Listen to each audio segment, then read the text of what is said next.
O barulho do vidro se partindo no chão não foi o que a destruiu. Foi o que veio depois. Às vezes, a dor não chega gritando nem exige atenção. Ela se aproxima com educação, na voz baixa de um garçom constrangido, em uma noite que deveria ser só sua, e arranca o chão sob seus pés sem aviso. Beatriz Almeida ainda não sabia, mas os 32 anos que completava naquela quinta-feira de setembro não marcavam um aniversário, marcavam o exato instante em que sua vida começaria a cair em silêncio. Beatriz era tradutora técnica, especializada em manuais de engenharia aeroespacial e documentação científica. Passava os dias convertendo linguagens complexas do inglês, francês e alemão para o português, encontrando as palavras exatas para conceitos que existiam apenas no limite do que a humanidade conseguia compreender sobre o universo. Havia uma precisão quase meditativa em seu trabalho, uma busca pela palavra perfeita, pela nuance correta, pelo significado que não se perdesse na travessia entre idiomas. Ela trabalhava em casa, em um escritório montado no segundo quarto do apartamento, que dividia com o marido em um prédio moderno no bairro Ecoville, em Curitiba. As janelas do escritório davam para o Parque Barigui, e Beatriz frequentemente levantava os olhos das telas e dos dicionários técnicos para observar as árvores balançando ao vento, tentando desemaranhar alguma frase particularmente complexa sobre propulsão iônica ou dinâmica de fluidos. O marido dela, Marcelo, era engenheiro de som. Trabalhava em um estúdio na rua Comendador Macedo, no centro, onde gravava desde podcasts independentes até trilhas para comerciais de televisão e documentários. Beatriz adorava ouvi-lo falar sobre frequências, sobre como cada som tinha uma cor emocional, sobre como o silêncio também era uma ferramenta. Marcelo tinha aquele entusiasmo contagiante de quem tinha transformado uma paixão em profissão e ainda não tinha perdido o encanto. Pelo menos era isso que Beatriz achava até aquela noite de setembro. Naquela manhã, Beatriz tinha acordado sozinha. A cama ao lado estava fria, os lençóis já arrumados. Uma mensagem esperava no celular dela, enviada às 6h43 da manhã. Reunião emergencial com cliente de São Paulo. Vou ficar até tarde resolvendo. Feliz aniversário, amor. Desculpa não estar aí. Beatriz tinha lido a mensagem ainda deitada, o celular iluminando seu rosto na penumbra do quarto. Tinha sentido uma pontada de decepção, mas tinha empurrado para baixo, como sempre fazia com sentimentos inconvenientes. Marcelo era dedicado ao trabalho. Ela sabia disso quando casou com ele. E não era como se eles não fossem comemorar. Ele certamente tinha planejado algo para o fim de semana. Ela passou o dia trabalhando em casa, traduzindo um manual sobre sistemas de navegação de satélites. O trabalho era denso, exigia concentração absoluta e Beatriz se perdeu nele gratamente. Era mais fácil pensar em órbitas geossíncronas do que pensar no fato de que estava completando 32 anos sozinha em um apartamento vazio, ouvindo apenas o zumbido do computador e o canto distante dos pássaros no parque. Às 5 da tarde, ela encerrou o trabalho e olhou ao redor. O apartamento estava impecável e silencioso. Havia uma garrafa de vinho na geladeira que ela tinha comprado semanas atrás, pensando em abrir em uma ocasião especial. Ela poderia abrir agora, sozinha, beber enquanto assistia a alguma série, pedir comida por aplicativo. Poderia fazer tudo isso e aceitar que aniversários de adultos eram assim mesmo, sem festa, sem surpresa, sem ninguém cantando parabéns desafinado. Mas alguma coisa dentro dela resistiu, uma voz pequena, quase envergonhada, que disse: "Não, hoje não." Beatriz tomou banho, colocou um vestido verde musgo que Marcelo sempre dizia que combinava com os olhos dela, passou um batom discreto e pegou a bolsa. Se Marcelo não podia estar com ela, ela não ia passar o aniversário entediada em casa. Ia se dar um presente, ia jantar bem, ia beber vinho bom, ia comemorar sozinha porque merecia comemoração, mesmo que fosse apenas dela para ela mesma. Ela desceu até a garagem, entrou no carro, um sedã cinza que tinha 5 anos e rodava suave como um gato, e dirigiu sem destino específico por alguns quarteirões.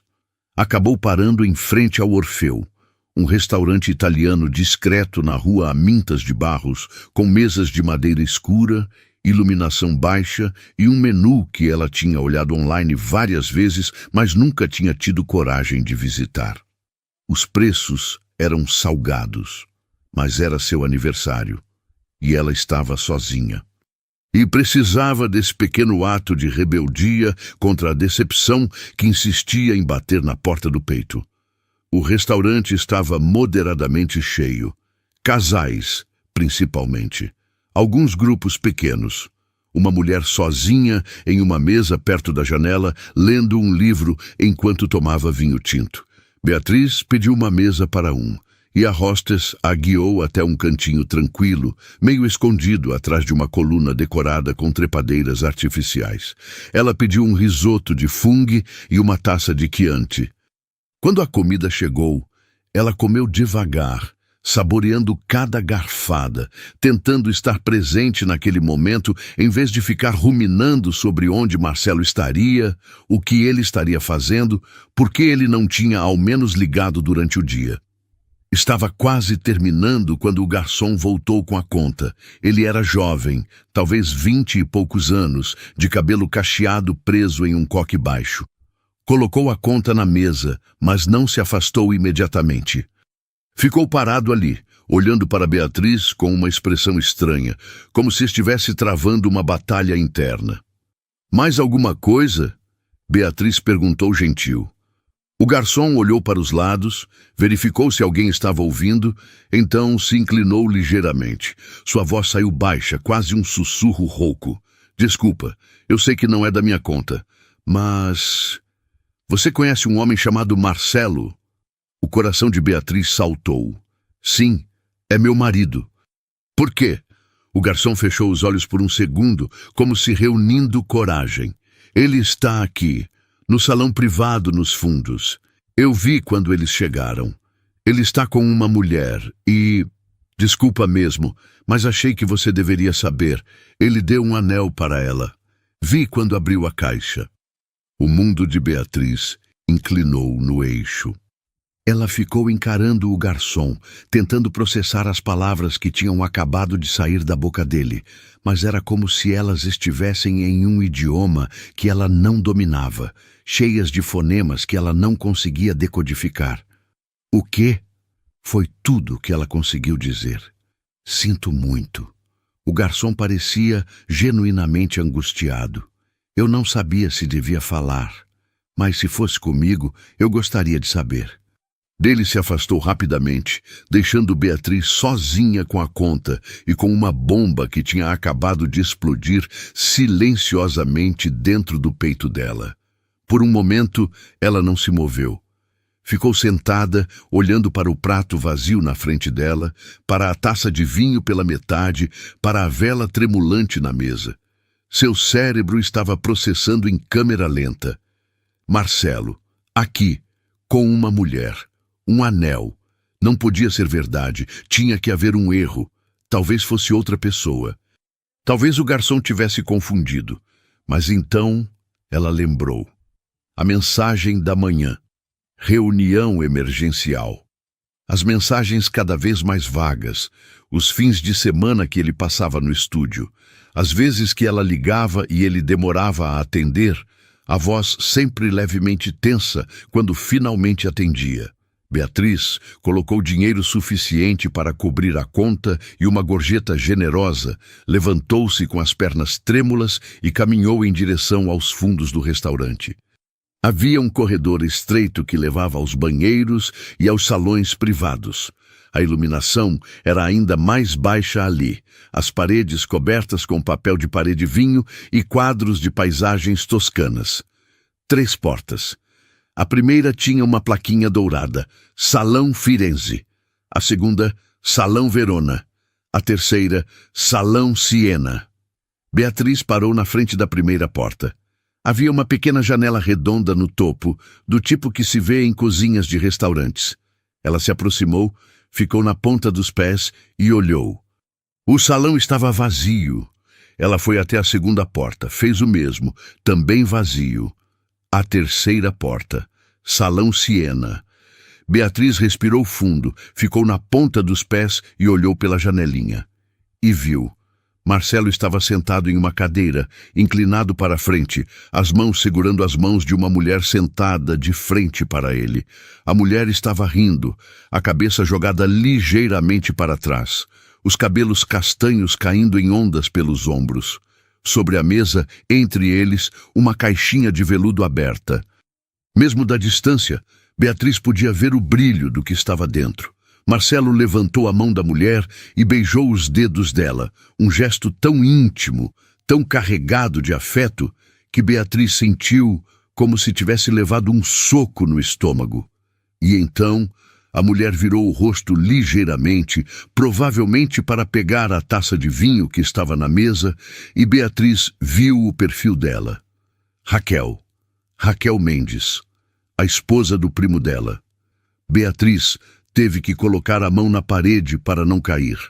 Raquel, a mulher que estava casada com Otávio, primo de Beatriz, filho único de tia Glória. Raquel, que morava em uma casa ampla no bairro Santa Felicidade e que nos últimos 8 meses tinha assumido o papel de cuidadora abnegada de um marido doente.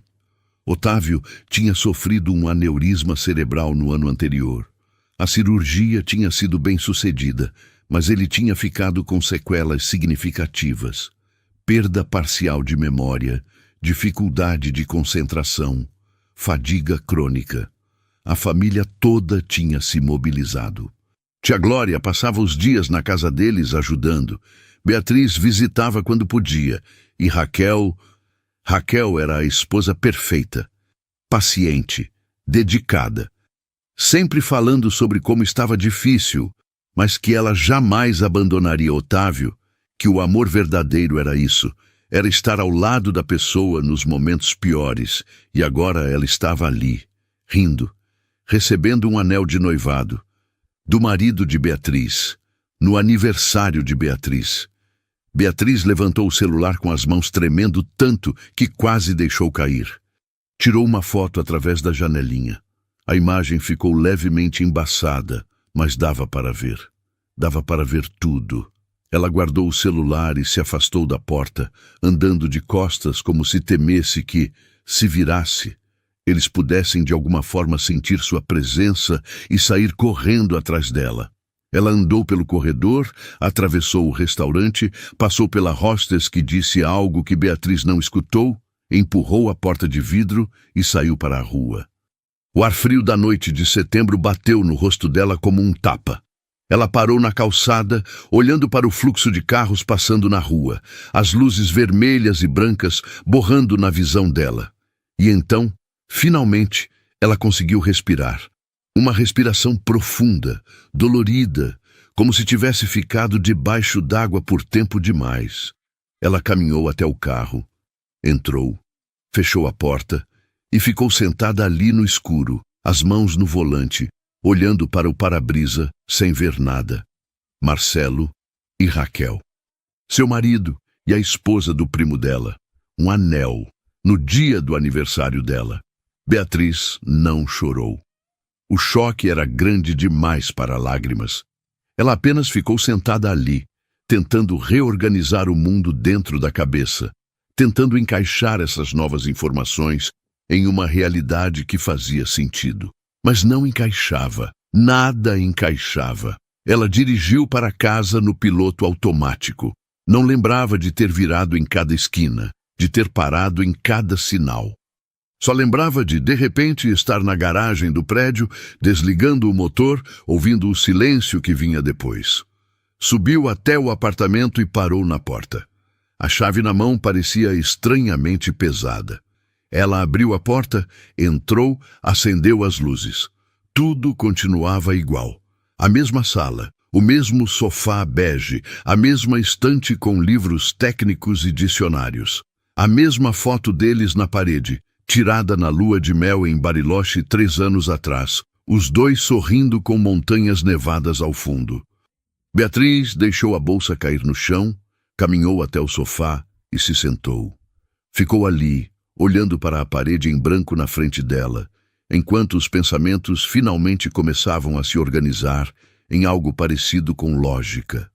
Ela precisava contar para alguém.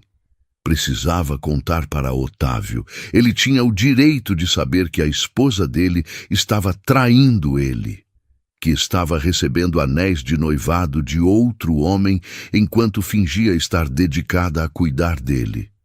Beatriz pegou o celular, abriu o WhatsApp. Foi até o contato do Otávio e parou. Os dedos pairaram sobre o teclado, mas as palavras não vinham. O que ela ia dizer? Oi, Otávio. Feliz aniversário para mim. Descobri hoje que meu marido está tendo um caso com sua esposa. Ah, e ele deu um anel para ela. Pensei que você gostaria de saber. Parecia cruel, parecia violento, parecia errado jogar uma bomba dessas no colo de um homem que já estava lidando com as sequelas de um aneurisma cerebral. Mas era a verdade, e ele merecia saber a verdade. Beatriz começou a digitar. Otávio, preciso falar com você. É urgente. Pode me ligar? Mas antes de enviar, ela apagou. Que se ele perguntasse o que era? Ela ia contar por mensagem, por telefone? Era o tipo de coisa que precisava ser dita pessoalmente. Ela colocou o celular de lado e deitou no sofá, encolhida, os braços ao redor das próprias pernas. E ficou ali, acordada, ouvindo os sons noturnos do prédio. O elevador subindo e descendo. Alguém arrastando móveis no andar de cima. Um cachorro latindo na distância. Marcelo chegou em casa às 2h15 da manhã. Beatriz ouviu a chave na porta. Ouviu os passos dele entrando. Ouviu ele parar ao ver a luz da sala acesa. Beatriz, você está acordada? Ela não respondeu. Ele entrou na sala e a viu no sofá. Seu rosto mudou imediatamente para uma expressão de preocupação. O que houve? Você está bem? Beatriz olhou para ele. Para o homem com quem tinha casado. Para o homem que ela achava que conhecia. E tudo que ela conseguiu fazer foi sorrir. Um sorriso pequeno, controlado. Estou ótima. Só estava esperando você chegar. Marcelo pareceu aliviado. Desculpa ter demorado tanto. A reunião foi um pesadelo. O cliente mudou tudo em cima da hora. Ele se sentou ao lado dela no sofá. Mas amanhã a gente comemora direito, tá? Prometo. Claro, Beatriz disse. Amanhã. Ela se levantou, beijou o topo da cabeça dele, um gesto automático, e foi para o quarto. Marcelo ficou na sala, provavelmente mexendo no celular, verificando mensagens. Beatriz trancou a porta do quarto, algo que ela nunca fazia. Deitou na cama e ficou olhando para o teto. Não conseguiu dormir. Ficou acordada até o amanhecer, o cérebro girando em círculos intermináveis, tentando decidir o que fazer. Na manhã seguinte, Beatriz tomou uma decisão. Ela precisava de ajuda. Precisava de alguém que pudesse ver a situação de fora, sem o peso emocional que ela estava carregando. Ela marcou uma sessão de emergência com a psicóloga, doutora Silvia Pacheco, que ela tinha visto esporadicamente nos últimos 2 anos. Silvia tinha um consultório pequeno no bairro Cabral, em um sobrado antigo reformado. Suas sessões eram sempre no final da tarde, quando a luz dourada entrava pelas janelas grandes e tornava tudo um pouco mais suportável. Beatriz chegou 15 minutos antes do horário, ansiosa demais para esperar no carro. Ela subiu a escada de madeira que rangia suavemente sob os pés e esperou na salinha aconchegante que servia de recepção. Havia uma mesinha com revistas antigas, plantas em vasos de cerâmica, um tapete persa desbotado, mas bonito. Quando Silvia abriu a porta e a chamou para entrar, Beatriz percebeu que estava segurando a bolsa com tanta força que os nós dos dedos tinham ficado brancos. Ela se sentou na poltrona de sempre, de frente para Sílvia, que estava sentada em sua cadeira de couro marrom, bloco de notas no colo, expressão atenta mas neutra. Beatriz, você disse que era urgente. O que aconteceu? E então Beatriz contou tudo. Desde o aniversário, a decisão de ir ao restaurante sozinha, o garçom, a visão pelo vidro da porta, o reconhecimento de Raquel. Ela contou sobre Otávio, sobre o aneurisma, sobre como ele estava frágil. Contou sobre o dilema de se devia ou não contar para ele. Sílvia ouvia sem interromper, fazendo anotações ocasionais. Quando Beatriz terminou, Sílvia ficou em silêncio por um momento, como se pesando cada palavra antes de falar.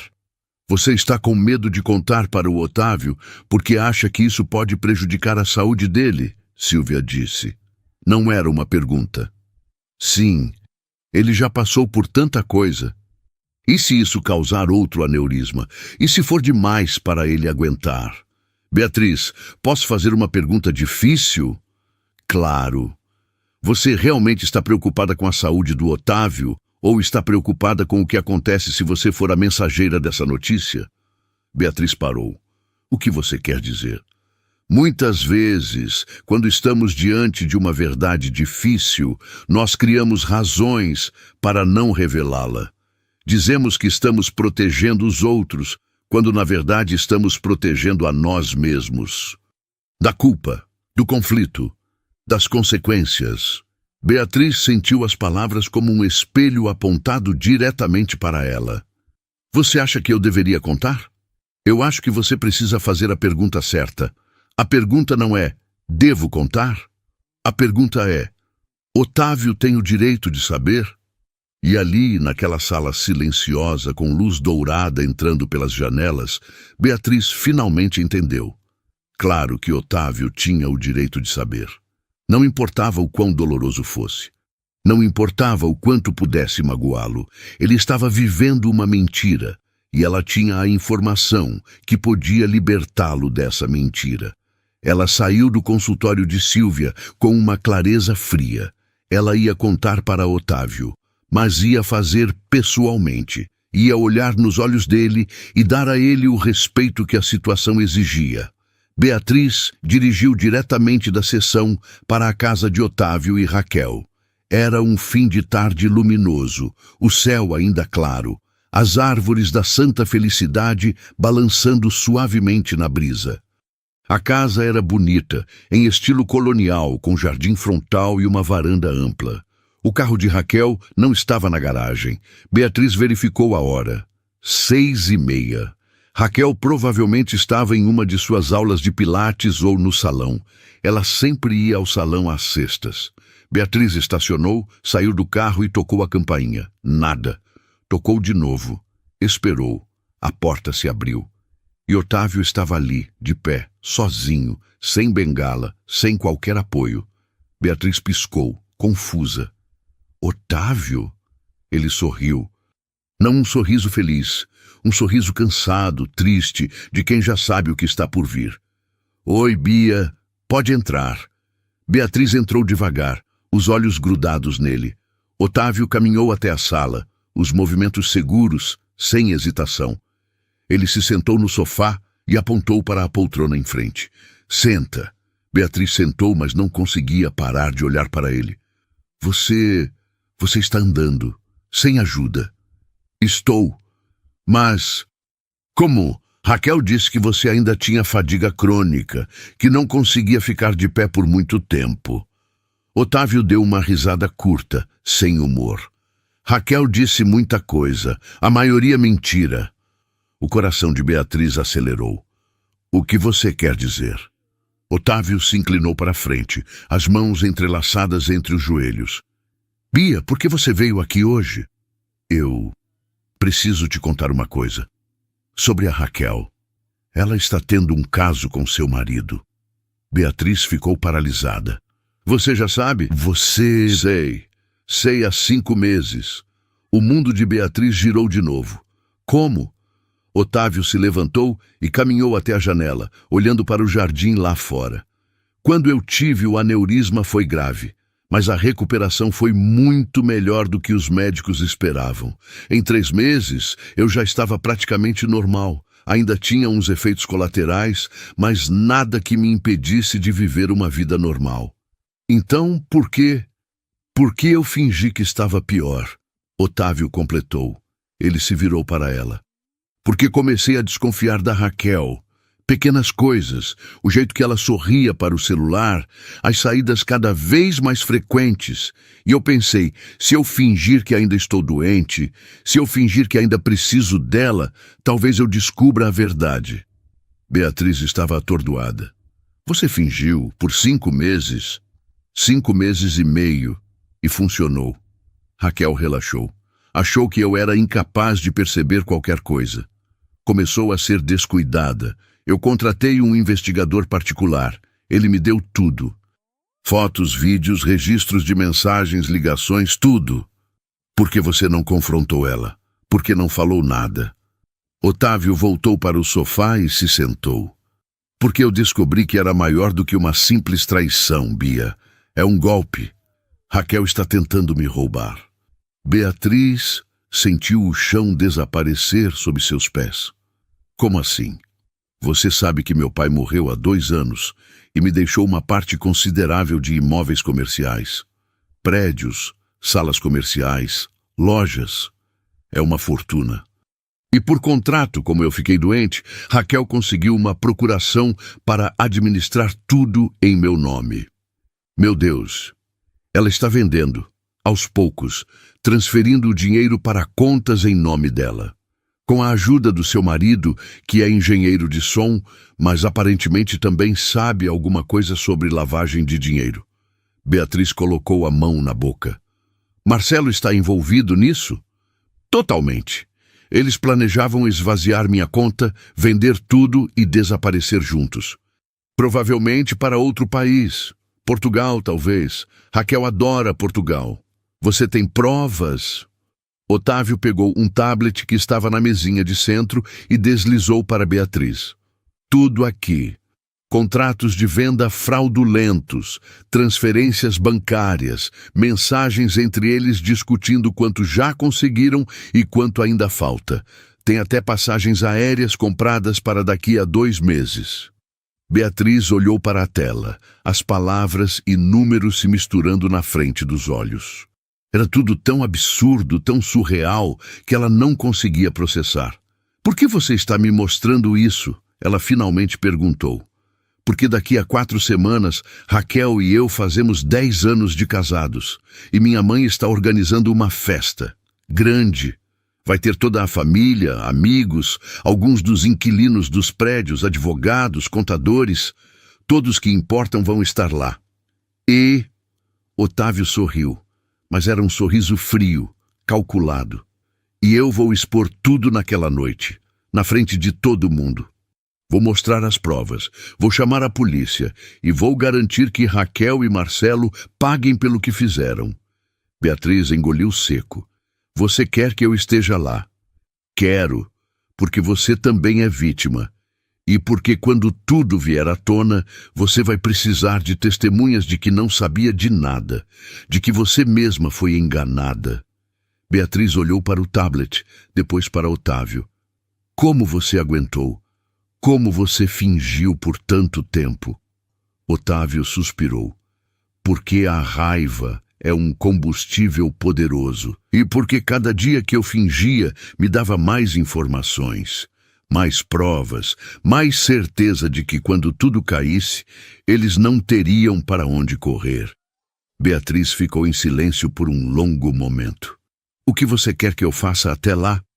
Continue fingindo que não sabe de nada.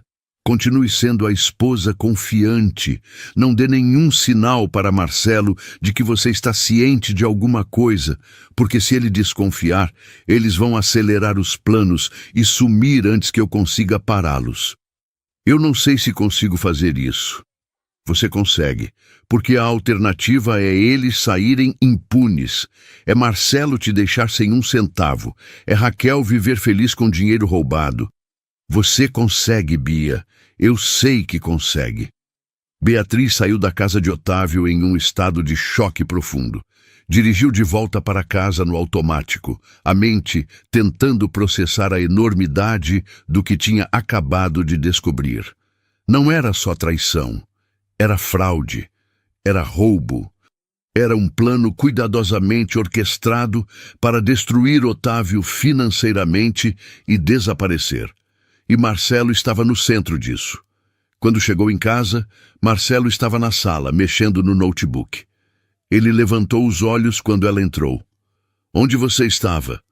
Fui visitar o Otávio, ver como ele está. Ah, e como ele está? Beatriz forçou um sorriso. Do mesmo jeito. A Raquel está cuidando bem dele. Marcelo assentiu e voltou para o computador. Que bom.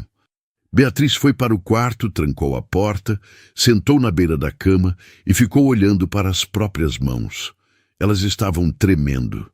Ela as fechou em punhos apertados, tentando controlar, tentando encontrar algum tipo de estabilidade interna. Ela tinha 4 semanas. 4 semanas para fingir que tudo estava normal. 4 semanas para viver ao lado de um homem que estava planejando abandoná-la e roubar a família dela. 4 semanas para não desmoronar. Nos dias seguintes, Beatriz se tornou uma atriz. Ela sorria quando Marcelo chegava em casa, perguntava sobre o dia dele, cozinhava os pratos que ele gostava, assistia a filmes com ele no sofá. Fingia interesse quando ele falava sobre projetos no estúdio. Mas por dentro, ela estava documentando tudo. Ela começou a tirar fotos das conversas dele no WhatsApp, quando ele deixava o celular desbloqueado. Começou a anotar os horários em que ele saía e voltava. Começou a procurar por documentos, extratos bancários, qualquer coisa que pudesse ser útil. Uma semana depois de visitar Otávio, Beatriz foi a um escritório de advocacia. Não qualquer escritório. Foi ao escritório da doutora Marcela Esteves, uma advogada especializada em direito de família e crimes financeiros que tinha uma reputação impecável em Curitiba. O escritório ficava no alto de um prédio comercial no Batel, com vista panorâmica da cidade. Marcela era uma mulher na casa dos 50, cabelos grisalhos presos em um coque, óculos de armação fina, expressão séria, mas gentil. Beatriz contou tudo. Mostrou as fotos que tinha tirado no restaurante. Mostrou as conversas que tinha capturado. Explicou o plano de Otávio. Explicou o golpe financeiro. Marcela ouviu tudo com atenção profissional, fazendo perguntas pontuais, anotando informações relevantes. Quando Beatriz terminou, Marcela se recostou na cadeira e tirou os óculos. Beatriz, o que você quer? Quero me divorciar e quero garantir que ele não fique com nada que seja meu. Isso é possível, mas precisamos agir com cuidado. Se você protocolar o divórcio agora, Marcelo vai se alertar. Ele pode começar a esconder ativos, a transferir dinheiro, pode complicar tudo. Então, o que eu faço? Você espera até depois da festa, até depois que Otávio expuser tudo. Aí, quando Marcelo estiver lidando com as consequências legais do golpe, você entra com o divórcio. Nesse ponto, os ativos dele provavelmente estarão congelados pela justiça, então ele não vai conseguir esconder nada. E eu vou conseguir minha parte? Sua parte e provavelmente mais, considerando que ele cometeu crimes financeiros. Você pode entrar com pedido de danos morais também. A jurisprudência é favorável nesses casos. Beatriz sentiu uma mistura de alívio e náusea. Era estratégico, era frio, era necessário. Então eu só preciso esperar. Exatamente. E enquanto isso, você reúne tudo o que puder. Extratos bancários, documentos, fotos. Quanto mais evidência você tiver, melhor. Beatriz deixou o escritório de Marcela com uma pasta cheia de documentos para assinar. Instruções sobre o que procurar. Orientações sobre como se proteger legalmente. Ela se sentiu estranhamente calma. Pela primeira vez em semanas, ela tinha um plano. Tinha controle. As semanas seguintes foram uma espécie de limbo surreal. Beatriz vivia em duas realidades simultâneas. Na superfície, ela era a esposa normal, a tradutora concentrada, a mulher que ia ao mercado e pagava contas e assistia séries à noite. Mas por baixo, ela era uma investigadora, uma estrategista, uma sobrevivente preparando seu próprio resgate. Ela descobriu coisas. Descobriu que Marcelo tinha aberto uma conta bancária em outro banco, uma conta que ele nunca tinha mencionado. Descobriu transferências regulares para essa conta. Descobriu e-mails entre ele e Raquel discutindo valores, datas, planos. Cada descoberta era uma facada, mas Beatriz não deixava a dor paralisá-la. Ela documentava, fotografava, salvava em múltiplas nuvens. Ela estava construindo um caso. Estava construindo sua própria justiça. E finalmente chegou a noite da festa. A festa de 10 anos de casamento de Otávio e Raquel foi realizada em um salão de eventos elegante no bairro Água Verde. O lugar era enorme, decorado com arranjos de flores brancas e douradas, mesas com toalhas de linho, uma pista de dança no centro, um palco pequeno para discursos. Havia pelo menos 150 convidados, toda a família extensa, amigos, colegas de trabalho de Otávio, inquilinos dos prédios, advogados, contadores, gente importante. Beatriz chegou com Marcelo pontualmente às 8. Ela usava um vestido azul petróleo, o cabelo solto, maquiagem leve. Marcelo estava de terno escuro, gravata, aparência impecável. Eles pareciam um casal feliz, um casal sem segredos. Raquel estava radiante. Usava um vestido longo branco e dourado, cabelo em um penteado elaborado, sorriso largo. Ela circulava pela festa, abraçando pessoas, agradecendo pela presença, representando perfeitamente o papel de esposa dedicada que tinha superado adversidades ao lado do marido doente. Otávio estava em uma cadeira de rodas perto da mesa principal, uma manta sobre as pernas, aparência frágil. Tia Glória, sua mãe, estava ao lado dele, ajustando a manta, oferecendo água. Ele sorria gentilmente para os convidados que se aproximavam para cumprimentá-lo, agradecia pelas boas vibrações, brincava sobre estar tentando melhorar aos poucos. Era uma performance perfeita. Beatriz observava tudo com uma mistura de admiração e horror. Otávio tinha levado a farsa até o fim. Tinha passado meses fingindo ser incapacitado para reunir todas as provas que precisava. E agora estava ali, esperando o momento certo. A festa seguiu normalmente pela primeira hora. As pessoas comiam, bebiam, dançavam, conversavam. Houve alguns discursos. Tia Glória falou sobre como estava orgulhosa do filho, sobre como Raquel era uma bênção. Alguns amigos contaram histórias engraçadas sobre o casal. Raquel discursou, falando sobre amor, compromisso, superação. Beatriz estava sentada em uma mesa ao lado de Marcelo, fingindo interesse, sorrindo quando apropriado. Mas seu coração estava batendo acelerado. Ela sabia o que estava por vir, e não sabia se estava pronta para testemunhar. Às 10 horas, Otávio pediu o microfone. O salão foi ficando silencioso aos poucos. As pessoas se viraram para o palco, onde Otávio estava sendo ajudado a subir por 2 amigos. A cadeira de rodas foi deixada ao lado. Ele segurou o microfone com as 2 mãos, tremendo levemente, como se o esforço fosse grande demais. Boa noite a todos. Obrigado por estarem aqui celebrando conosco. 10 anos. É muito tempo. Sua voz estava baixa, arrastada, como se falar custasse energia que ele mal tinha. Raquel estava no pé do palco, sorrindo para ele, a mão no coração, representando a esposa emocionada. Otávio continuou. 10 anos em que muita coisa aconteceu, alegrias, dificuldades. E principalmente no último ano, depois que eu fiquei doente. Murmúrios de simpatia percorreram a sala. Mas hoje, nesta noite especial, eu quero ser completamente honesto com todos vocês. Ele fez uma pausa. Principalmente com minha mãe, que cuidou de mim com tanto amor, e com minha família, que sempre esteve ao meu lado. Tia Glória estava com os olhos marejados, pensando que o filho ia fazer uma declaração emocionada de gratidão. Então, Otávio endireitou os ombros. Sua voz, antes fraca, ficou mais forte. Eu preciso contar uma coisa.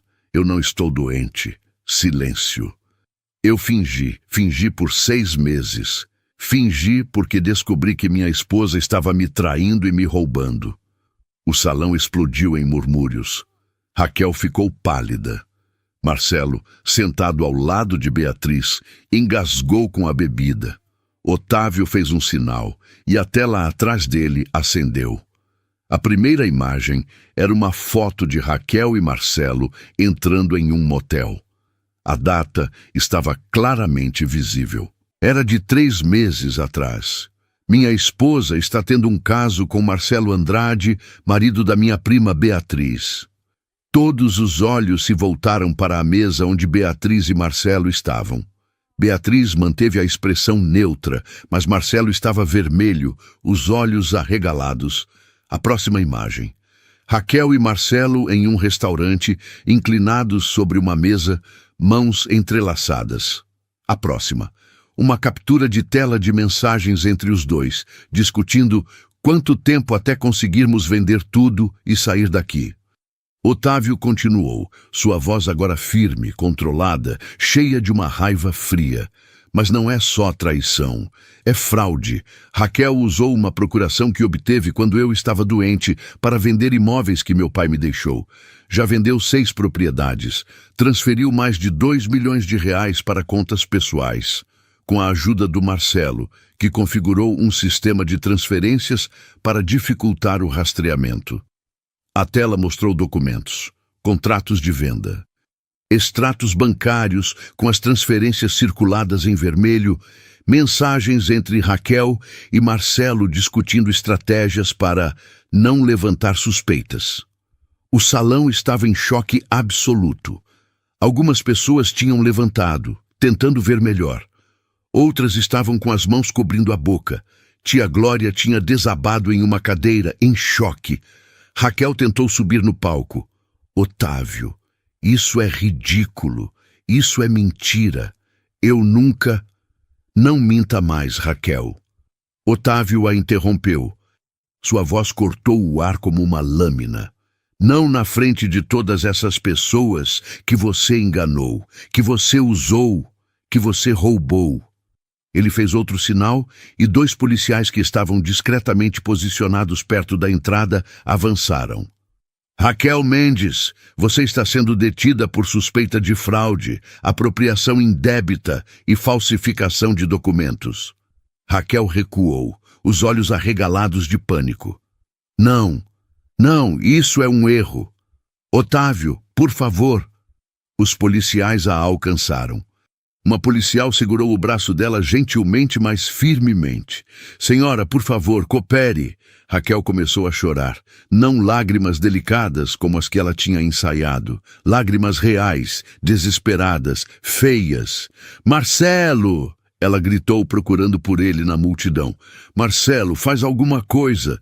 Mas Marcelo já estava tentando sair. Ele tinha se levantado e estava se movendo em direção à saída, mas foi interceptado por outro policial. Marcelo Andrade? Marcelo congelou. Você também vai precisar vir conosco para prestar depoimento. Eu não fiz nada, eu não...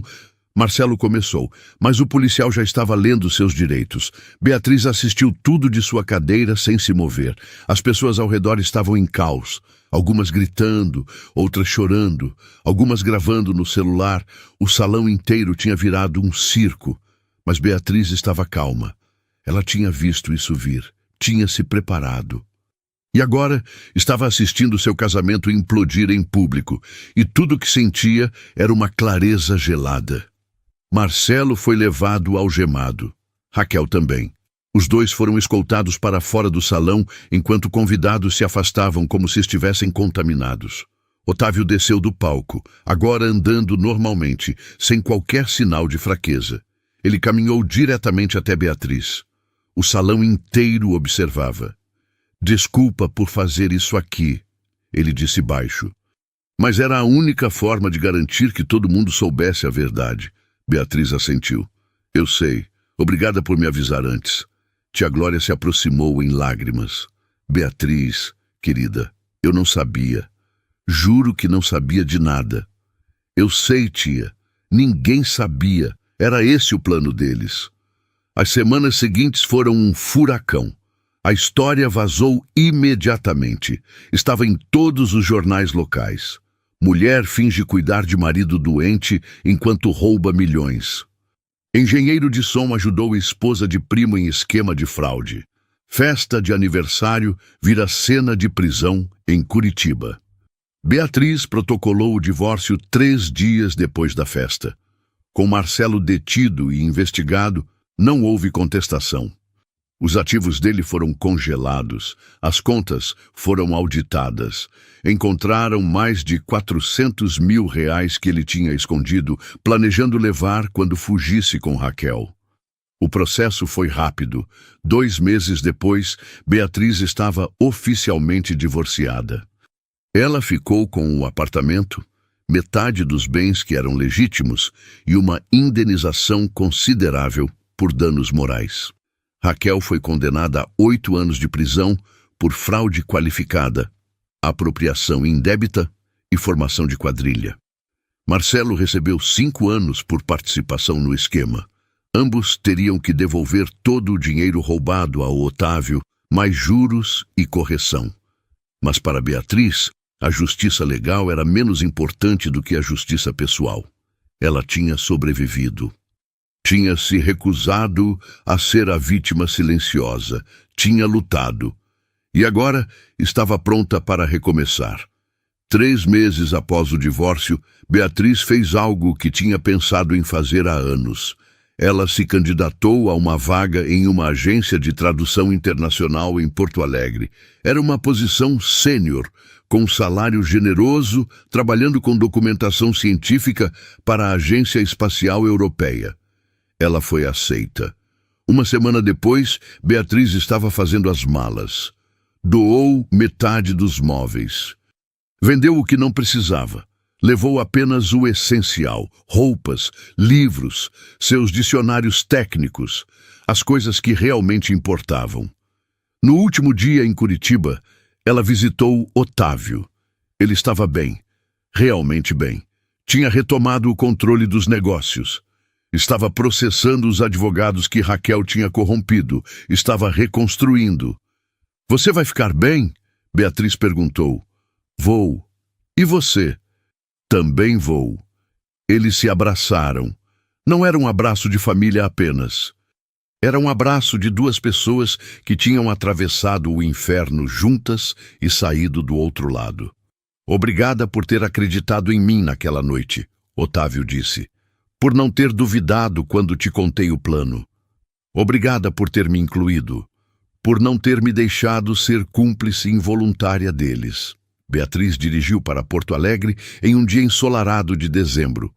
A estrada era longa, serpenteando por colinas verdes, pequenas cidades, campos abertos. Ela dirigiu com as janelas abertas, o vento bagunçando os cabelos, música tocando baixo no rádio. Pela primeira vez em meses, ela se sentiu leve. Como se tivesse largado um peso que carregava há tanto tempo que tinha esquecido como era caminhar sem ele. Porto Alegre a recebeu com céu azul e brisa fresca do Guaíba.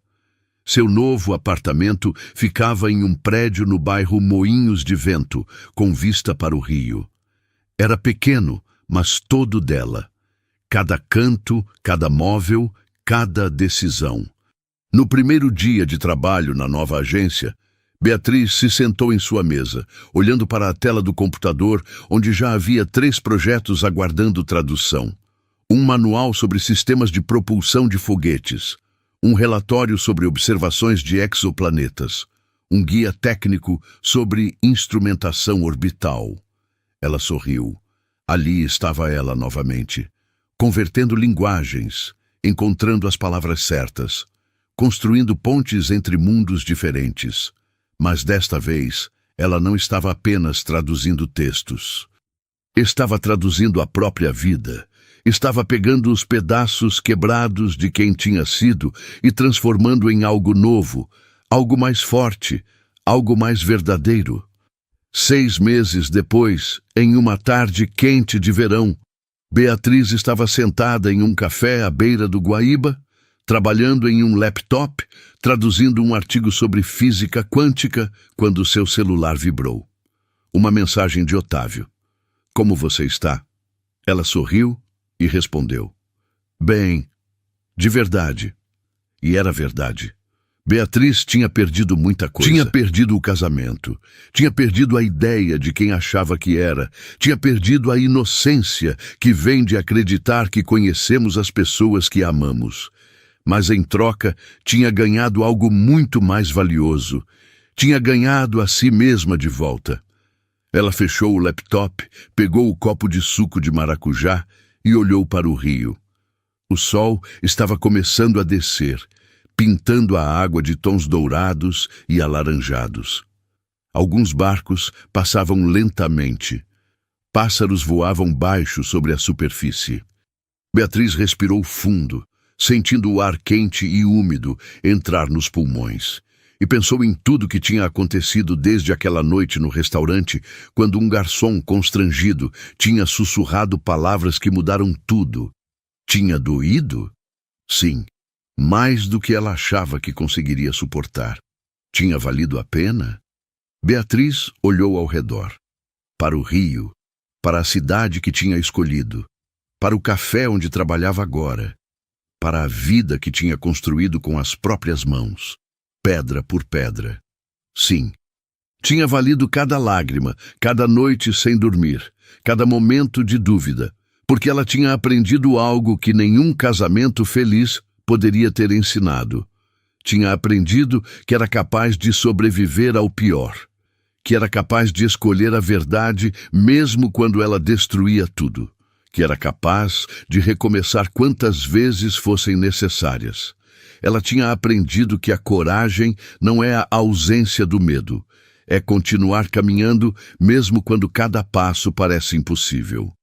Naquela noite, Beatriz voltou para seu apartamento, preparou um jantar simples, colocou uma música suave e sentou-se na varanda pequena com vista para a cidade iluminada. E pela primeira vez em muito tempo, ela não pensou em Marcelo. Não pensou em Raquel. Não pensou em traições ou golpes ou justiça. Pensou apenas no amanhã, no próximo projeto de tradução, no fim de semana que passaria explorando Porto Alegre, nos amigos que estava fazendo, na vida que estava construindo. E quando foi dormir naquela noite, Beatriz olhou para o espelho do banheiro, olhou para a mulher refletida ali, os olhos mais calmos, os ombros mais leves, a expressão mais serena, e reconheceu quem via. Era alguém que tinha sobrevivido, alguém que tinha lutado, alguém que tinha se recusado a desaparecer na própria dor. Era ela mesma, finalmente, completamente. E isso, Beatriz percebeu enquanto apagava a luz e se deitava, era a maior vitória de todas. Não a vingança, não a justiça legal, não o dinheiro recuperado, mas o simples fato de que, depois de tudo, ela ainda estava aqui, ainda estava inteira, ainda era capaz de sorrir, de trabalhar, de sonhar, de recomeçar. Ela tinha perdido um marido, mas tinha encontrado a si mesma. E ao adormecer naquela noite, sob o céu estrelado de Porto Alegre, com o som distante da cidade como trilha sonora, Beatriz finalmente entendeu o que significava ser livre. Não era a ausência de dor, era a presença de escolha. E ela tinha escolhido viver. Tinha escolhido seguir em frente. Tinha escolhido não deixar que a traição de outras pessoas definisse quem ela era. Essa era sua história agora, não a história da mulher traída. mas a história da mulher que tinha enfrentado a tempestade e saído do outro lado com a cabeça erguida e o coração, ainda que ferido, ainda batendo forte. E isso, Beatriz sabia, era tudo que realmente importava. Gostou dessa história? Então deixe seu like e conte nos comentários o que mais te marcou. Inscreva-se no canal e ative o sininho para não perder nenhuma das próximas histórias. E aproveite para clicar na tela e assistir agora mesmo outra narrativa surpreendente que preparamos para você. Obrigado pela sua presença e até a próxima.